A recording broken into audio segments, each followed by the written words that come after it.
नमस्कार दोस्तों, स्वागत है आप सभी का हमारे YouTube चैनल ज्योतिष फलादेश विज्ञान पर। जैसा कि आप सभी को विदित है कि आजकल हमारी चर्चा परिचर्चा लघु पाराशरी पर चल रही है और अपनी वीडियो के माध्यम से लघु पाराशरी के सिद्धांतों को, लघु पाराशरी के नियमों को, लघु पाराशरी के सूत्रों को समझने का प्रयास हम सभी लोग कर रहे हैं। और आप सभी जानते हैं कि ज्योतिष में सूत्रों को, ज्योतिष में सिद्धांतों का और साथ ही साथ ज्योतिष में नियमों का कितना महत्व रहता है। हम सभी लोगों ने संज्ञाध्याय के पश्चात योगाध्याय के प्रथम श्लोक अथवा योगाध्याय के द्वितीय श्लोक को समझा। आज हम सभी लोग योगाध्याय के तृतीय श्लोक, साथ ही साथ चतुर्थ और पंचम श्लोक की चर्चाओं को, उनके भावार्थ को, साथ ही साथ उन श्लोकों के नियमों को, सिद्धांतों को समझने का प्रयास करेंगे। तीसरे श्लोक में शास्त्रकार लिखते हैं कि निवसेताम व्ययत्तेना ताव बहु धर्म कर्मणो एकत्रान्यतरो वापि वसे चेद योग कारको। शास्त्रकार लिखते हैं कि यदि जन्म कुंडली में केंद्र स्थान के स्वामियों का संबंध जन्म कुंडली के त्रिकोण स्थान के स्वामियों के साथ में हो जाए तो कैसे हो। अगर वह परस्पर एक दूसरे के साथ में दृष्टि संबंध रख रहे हो, अथवा केंद्र स्थान के स्वामियों का संबंध जन्म कुंडली के त्रिकोण स्थान के स्वामियों के साथ परिवर्तन के रूप में हो रहा हो, अथवा जन्म कुंडली के केंद्र स्थान के स्वामी और साथ ही साथ जन्म कुंडली के त्रिकोण स्थान के स्वामी जन्म कुंडली के किसी शुभ भाव में युति करके विराजमान हो, अथवा जन्म कुंडली के केंद्र और त्रिकोण स्थान के स्वामी एक दूसरे पर परस्पर दृष्टि रखते हो, तो निश्चित रूप से इसे योग कारक समझना चाहिए। इस श्लोक के माध्यम से शास्त्रकार केंद्र और त्रिकोण के सर्वश्रेष्ठ राजयोग के विषय में चर्चा परिचर्चा करते हैं कि केंद्र और त्रिकोण स्थान के स्वामियों का जब भी आपस में संबंध होगा, चाहे वह दृष्टि संबंध हो, चाहे वह युति संबंध हो, चाहे इनका द्विद्वादश संबंध ही क्यों ना हो रहा हो, चाहे परिवर्तन संबंध ही क्यों ना हो रहा हो, तो निश्चित रूप से इस योग को सर्वश्रेष्ठ समझना चाहिए।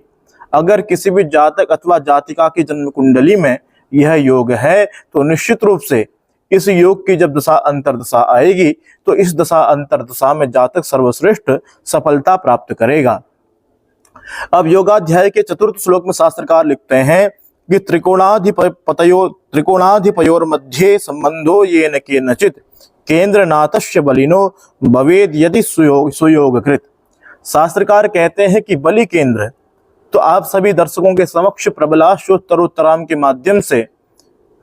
ग्रहों के भावों के बल के विषय में मैंने चर्चा करी थी कि जन्म कुंडली में चतुर्थ स्थान की अपेक्षा जन्म कुंडली का सप्तम स्थान सर्वश्रेष्ठ होता है, और जन्म कुंडली में सप्तम स्थान की अपेक्षा जन्म कुंडली का दसम स्थान सर्वश्रेष्ठ होता है। तो जब भी बलि केंद्र की चर्चा आएगी तो जन्म कुंडली का दसम स्थान समझना चाहिए। और जब बलि त्रिकोण की चर्चा आएगी तो मैंने आप सभी के समक्ष कहा था कि पंचम भाव की अपेक्षा जन्म कुंडली का नवम भाव सर्वश्रेष्ठ होता है। शास्त्रकार कहते हैं कि बलि केंद्र और बलि त्रिकोण अथवा जन्म कुंडली के दसम स्थान अथवा जन्म कुंडली के नवम स्थान के स्वामियों का जब आपस में संबंध हो रहा हो, तो संबंध की चर्चा तो मैंने कल की वीडियो के माध्यम से भी आप सभी को समझाई थी, लेकिन इस श्लोक के माध्यम से शास्त्रकार लिखते हैं कि जन्म कुंडली के बलि केंद्र अथवा दसम स्थान अथवा जन्म कुंडली के नवम स्थान के स्वामियों का संबंध हो रहा हो, तो संबंध कैसा, परस्पर एक दूसरे के साथ युति करके विराजमान हो, अथवा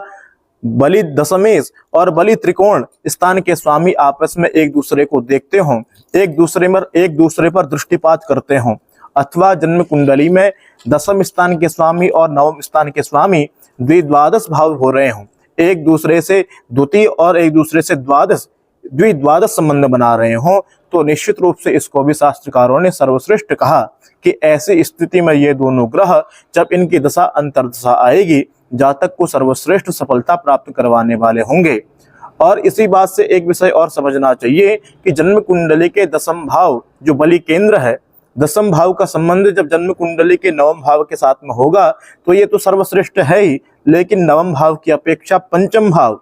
तो जन्म कुंडली के दसम भाव का संबंध जब इसी प्रकार से जन्म कुंडली के पंचम स्थान के स्वामी के साथ में होगा तो नवम भाव की अपेक्षा पंचम भाव के साथ कम फल समझना चाहिए। और जब दसम भाव के स्वामी का संबंध जन्म कुंडली के लग्न के साथ में हो तो पंचम भाव की अपेक्षा लग्न के साथ इसका फल न्यून समझना चाहिए। तो इस श्लोक के माध्यम से मैंने आप सभी के समक्ष जन्म कुंडली के नवम और जन्म कुंडली के दसम भाव की चर्चा करी। तो तीसरे श्लोक के माध्यम से शास्त्रकार लिखते हैं कि दशास्वपि भवेद योगः प्रायसो योगकारिणः दशाद्वै मध्यगतस्तद्युग शुभकारिणाम। शास्त्रकार कहते हैं कि जब जन्म कुंडली में दो योग कारक ग्रहों की दशा चल रही हो अथवा जन्म कुंडली में कोई केंद्र स्थान का स्वामी ऐसा हो जो प्रबल योग कारक हो और साथ ही साथ जन्म कुंडली में त्रिकोण स्थान का स्वामी ऐसा हो जो प्रबल योग कारक हो, अगर जन्म कुंडली में दो प्रबल योग कारक ग्रहों की दशा अंतर दशा चल रही हो अथवा जन्म कुंडली में कोई केंद्र स्थान का स्वामी है और वह प्रबल योग कारक है, उसकी दशा चल रही हो और त्रिकोण स्थान का स्वामी ऐसा है जो भी योग कारक है तो उसकी अंतर दशा चल रही हो, इन दोनों ग्रहों की दशा अंतर दशा में यदि किसी शुभ ग्रह का प्रत्यंतर आ जाए तो निश्चित रूप से ऐसी स्थिति में इस दशा अंतर दशा और प्रत्यंतर दशा में जातक अपने जीवन का सर्वश्रेष्ठ समय व्यतीत करता है अथवा अपने जीवन में इस स्थिति के कारण सर्वश्रेष्ठ सफलता को प्राप्त करवाने वाला होता है। तो दर्शकों, इन तीनों श्लोकों के माध्यम से तीनों सिद्धांतों को, तीनों नियमों को, तीनों सूत्रों को और साथ ही साथ इन योग कारक ग्रहों की चर्चाओं को हम सभी लोगों ने समझने का प्रयास किया। आज के लिए बस इतना ही, पुनः उपस्थित होंगे नए वीडियो के साथ, तब तक के लिए धन्यवाद।